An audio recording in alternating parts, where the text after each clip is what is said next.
நான் பட்ட கஷ்டம் என் புள்ள படக்கூடாது. யாரா சொன்னா இந்த தத்துவத்தை? சீரழிறானே, கேடுகட்டு போய் நிக்கிறானே. இன்னைக்கு சைக்காலஜிஸ்ட் உங்க பிள்ளைகளை தருதலையாக ஆக்குவதற்கு பெற்றோர்கள் ஒரு காரணம் அப்படின்னு அவங்க சொல்லிக்கிட்டே வராங்க. முதல்ல உன் பிள்ளை கஷ்டப்படக்கூடாது என்று ஒவ்வொரு பெற்றோர்கள் நினைக்கிறீங்களா இல்லையா? இது தப்பு. அப்படிங்க என் பிள்ளை கஷ்டப்படக்கூடாது, என் பேரன் கஷ்டப்படக்கூடாது, அங்கதான் சீர்கேடே தோங்குகிறது. முதல்ல பிள்ளைங்க கஷ்டப்படுவதை நாம சகித்துக் கொள்ளணும், கஷ்டப்படணும் என்றுதான் வழக்கம். இன்னமால் உஸ்ரி யுஸ்ரா, முதல்ல கஷ்டப்படுப்பா, அதுக்கப்புறம் தான் லேஸ். உளவியல்வாதிகள் பேசுகிறார்கள், இளைஞர்கள் நாசமா போறதுக்கு பெற்றோர்கள் பிள்ளைகள் கஷ்டப்படக்கூடாது என்று நினைக்கிறாங்க. இதுவும் ஒரு காரணம். அப்படிங்க கஷ்டப்படட்டுமே, ஒரு 10 பைசா சம்பாதிப்பதற்கு டீ கடையில உட்கார்ந்து டீ ஆத்தி பார்க்கட்டும், காசுனுடைய அருமை அவனுக்கு தெரியும். ஓஹோ, தகப்பன் இப்படித்தான் கஷ்டப்பட்டிருப்பாரோ, அப்பதான் புரியுமா உங்க தகப்பன் எவ்வளவு கஷ்டப்பட்டார் தெரியுமாப்பா இப்படின்னு நீங்க உபதேசம் பண்ண அவனுக்கு விளங்கவா செய்யும்? ஒரு மண்ணு விளங்காது. வர்ற கஷ்டப்படு.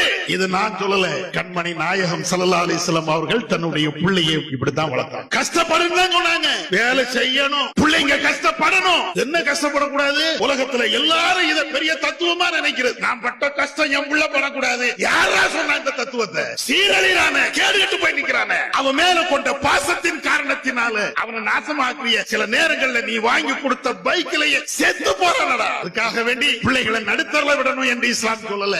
செய்யுங்க, தேவையான உதவிகள் செய்யுங்க.